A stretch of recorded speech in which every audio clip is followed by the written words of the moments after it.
Bonjour à tous, nous sommes le lundi 25 mai. Pour commencer le journal du jour, nous allons parler d'une défaite de Pep Guardiola, mais soyons honnêtes, la défaite est complètement anodine. C'est surtout le barreau d'honneur de Pep Guardiola, le match d'adieu, l'hommage rendu qui va nous intéresser. On parlera ensuite de la Coupe de France qui s'est déroulée il y a quelques jours déjà, mais j'avais quand même envie de vous débriefer le match, un match qui a été synonyme de victoire pour le RC Lens comme vous l'avez vu. On parlera également d'Arsenal, toujours du côté de la Première Ligue. Décidément, je regarde beaucoup de football anglais en ce moment, je me fais la réflexion. Arsenal qui confirme le fait qu'il mérite bel et bien ce titre avec une nouvelle victoire. On parlera des déclarations d'Uli Hoeneß concernant Harry Kane, et avec Uli Hoeneß, il faut quand même le dire, on ne s'ennuie jamais. Et on clôturera le journal en parlant d'un de nos bleus dont l'avenir va se décider cet été. Déjà parce qu'il est à la Coupe du Monde, mais également parce qu'on l'annonce dans les petits papiers mercato de l'été. Je parle évidemment de Maxence Lacroix. Installez-vous confortablement et bienvenue pour le journal du jour. Défaite de Manchester City en réception d'Aston Villa, mais on va être honnête, tout le monde s'en foutait. Le grand événement, c'était l'hommage qui était rendu à Pep Guardiola. L'entraîneur qui aura passé une décennie sur le banc des Citizens prend sa révérence. Il va prendre un petit peu de repos avant de retrouver un banc, que ce soit du côté d'une sélection, que ce soit d'un côté club. On n'en sait rien pour le moment, mais en tout cas, les émotions étaient très chargées du côté de City. Et moi, il y a un truc que je trouve absolument phénoménal dans la carrière de Pep Guardiola, c'est que quand tu penses à Manchester City, tu penses à Pep Guardiola. Il a vraiment marqué le club de façon profonde. C'est pareil, quand tu parles des entraîneurs du FC Barcelone, c'est difficile de ne pas penser à l'époque Guardiola. Il a vraiment été un symbole du FC Barcelone. Il y a été joueur évidemment aussi dans le passé. Alors c'est peut-être un peu moins le cas du côté du Bayern Munich, même si son passage a été grandiose, si vous voulez mon avis, mais ça vous montre à quel point Pep Guardiola est à la fois une légende dans certains clubs, mais aussi un mec qui a une carrière assez diversifiée. Il s'est imposé en Liga, il s'est imposé en Bundesliga, il s'est imposé en Première Ligue. Je sais pas de quoi sera fait l'avenir pour lui, mais ça va être difficile de trouver un challenge à la hauteur de ses prétentions, parce que finalement c'est un mec qui a connu les plus grands clubs du monde, qui a eu les plus grands succès du monde dans ses clubs, et rien que pour ça, on lui doit un respect absolument immense, en plus de tout ce qu'il a apporté en termes de jeu, parce que son influence, elle est majeure en Première Ligue à Manchester City, mais elle a été majeure sur tout le football mondial, notamment avec ce qu'il a mis en place du côté du Barça. Alors le match de Manchester City, il faut quand même en parler, ça a donc fait 1-2, victoire de Crystal Palace, les compositions étaient les suivantes.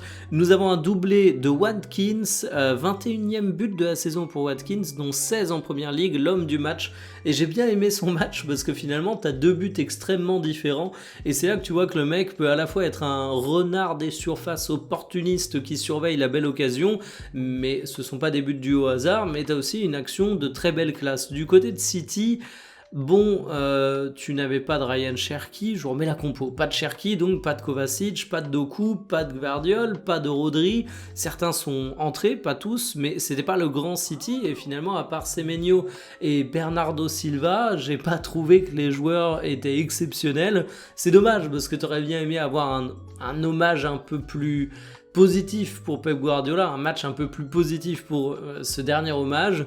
Les statistiques de la rencontre sont assez marrantes, parce que là vous voyez les stats globales tout au long du match, mais City n'a rien concédé en première mi-temps, mais ils ont énormément souffert en seconde. Bon, honnêtement, c'était pas le match de l'année, on l'aura oublié dans 2 semaines, mais par contre ce qu'on n'aura pas oublié dans 2 semaines, ce qu'on n'aura pas oublié dans 2 ans, ce qu'on n'aura pas oublié dans 2 décennies, ce qu'on n'aura pas oublié dans 2 siècles, c'est la décennie de Pep Guardiola du côté de City. La victoire de Lens, c'est la victoire du football. Je suis désolé pour les Niçois, mais il faut quand même saluer le RC Lens qui signe une saison absolument exceptionnelle. Ils ont été de formidables challengers du Paris Saint-Germain au cours de l'année. Ils sont dauphins de Ligue 1, et les hommes de Pierre Sage qui signent un travail absolument exceptionnel sur le banc lensois se voient aujourd'hui récompensés avec cette Coupe de France qui fait que la saison va rentrer dans l'histoire du club, tout simplement. Ça a donc été une victoire 3-1 pour les Lensois. Voici les compos qui étaient alignés. Premier titre majeur en club pour Florian Thauvin, qui a été l'homme du grand soir, premier buteur, passeur décisif, et j'ai envie qu'on s'arrête 2 secondes pour saluer Florian Thauvin, parce que c'est un mec qui a eu une carrière vraiment impressionnante, qui était une des stars de l'Olympique de Marseille, qui est parti, ça a été très compliqué pour lui, il s'est refait une santé du côté de la Serie A, et en France, il revient à Lens, ce qui est quand même un choix assez risqué, qui est quand même quelque chose loin des strass et des paillettes, parce que là aujourd'hui on voit Lens victorieux en Coupe de France, on voit Lens dauphin en Ligue 1, on voit Lens équipe qui joue formidablement bien, mais qui aurait parié au début de saison que Lens allait faire cette saison?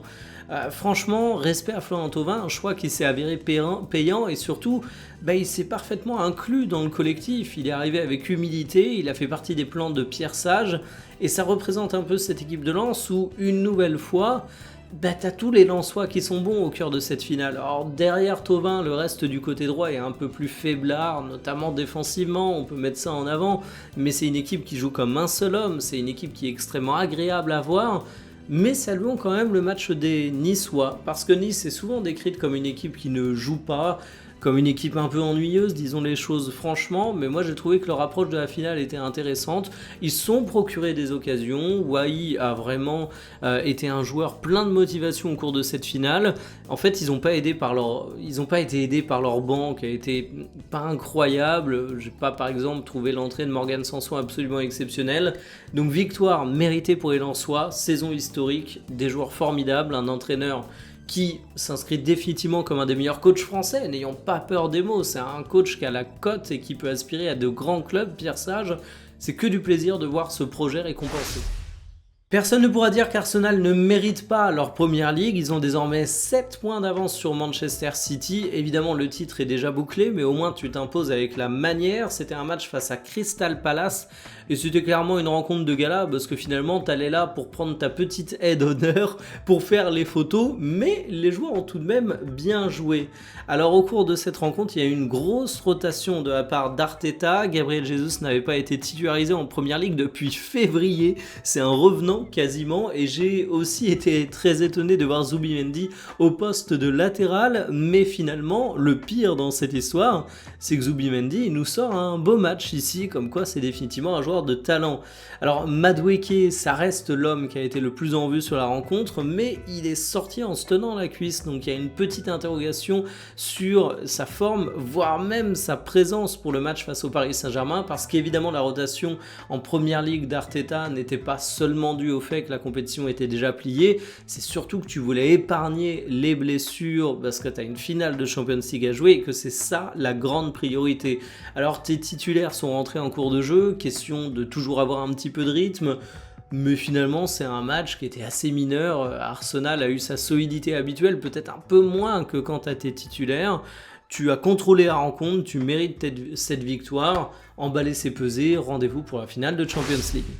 Le Barça n'a pas d'argent et Harry Kane est le meilleur transfert du Bayern à ce jour. Ces mots, ils ne sont pas de moi, ils sont du Lyonnais, le président d'honneur du Bayern Munich, qui définitivement sort la sulfateuse à chaque fois qu'il s'exprime dans les médias. Alors j'aimerais rappeler que le président d'honneur du Bayern Munich, c'est pas le président tout court, il n'a pas un rôle opérationnel, il est certes dans le conseil de surveillance du Bayern Munich, mais finalement son rôle a trait davantage à des questions de représentation. C'est pour ça que c'est hyper drôle de voir Lyonnais être aussi offensif médiatiquement, c'est que le mec porte l'image du club et il fait d'une manière qu'on pourra décrire comme étant relativement atypique. Certains adoreront ça parce que c'est le mec qui dit tout fort ce que beaucoup de personnes du côté du Bayern Munich doivent penser tout bas, il défend bec et ongle les intérêts du Bayern. De l'autre, il est quand même très très bavard et moi je me méfierais un petit peu du FC Barcelone parce que petit 1, leur situation économique s'améliore, il faut en avoir conscience, et petit 2, même quand le Barça était en galère, ils ont quand même fait de belles opérations mercato. Ils ont par exemple attiré Robert Lewandowski, comme vous le savez. Alors j'ai envie de m'attarder sur le recrutement d'Harry Kane.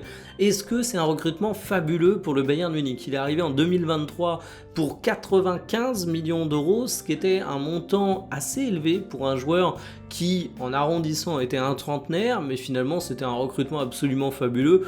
Moi j'ai toujours été un immense fan du Prince Harry, comme j'ai tendance à l'appeler. Ces 3 saisons du côté du Bayern Munich nous rappellent que c'est un joueur absolument exceptionnel. 146 buts en 147 matchs, c'est lunaire. Et le pire, c'est qu'on peut se dire, ouais, Harry Kane, il commence à vieillir. Non, il a 32 ans et il signe actuellement sa meilleure saison du côté du Bayern Munich, c'est fabuleux. Et finalement, Harry Kane, il a un défaut qui est un avantage en vieillissant, c'est que ça n'a jamais été un joueur rapide. Et donc partant de là, le fait qu'il soit peut-être un petit peu moins explosif en vieillissant, bon bah de toute façon Harry Kane n'a jamais fait des différences via son explosivité, il a de très nombreuses qualités, mais ça fait pas partie de son registre de jeu, donc j'ai envie de dire qu'il va bien vieillir tel un bon vin, et quand on voit un Robert Lewandowski qui est encore sur les terrains et performant à 37 ans, je me dis qu'Harry Kane, qu'on a actuellement 32, bientôt 33, il a l'avenir devant lui, je pousse un peu en disant ça, il a encore un an de contrat du côté du Bayern Munich, mais une prolongation pourrait faire sens pour absolument tout le monde, et c'était bel et bien un recrutement fabuleux.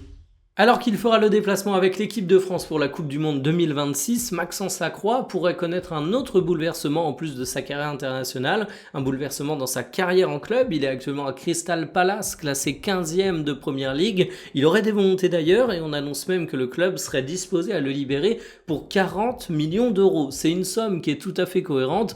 Pour cause, c'est l'estimation officielle du joueur et je la trouve plutôt cohérente également avec ses qualités. Il est en Première Ligue depuis 2024, il prouve qu'il a le niveau pour le championnat anglais. Auparavant, il était à Wolfsburg, il a désormais de l'expérience, c'est une valeur sûre. Il a 26 ans, donc il ne peut pas être considéré comme un jeune prospect, mais il continue de monter en puissance.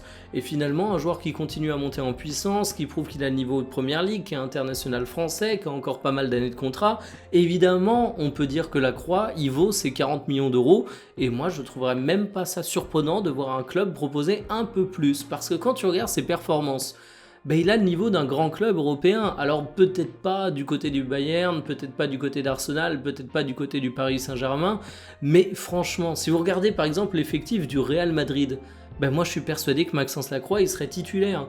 Ses qualités elles sont absolument indiscutables, c'est un défenseur qui a un profil de stopper, il est très très fort dans ses interventions défensives et athlétiquement c'est un vrai monstre, il est très vif, puissant, dominant.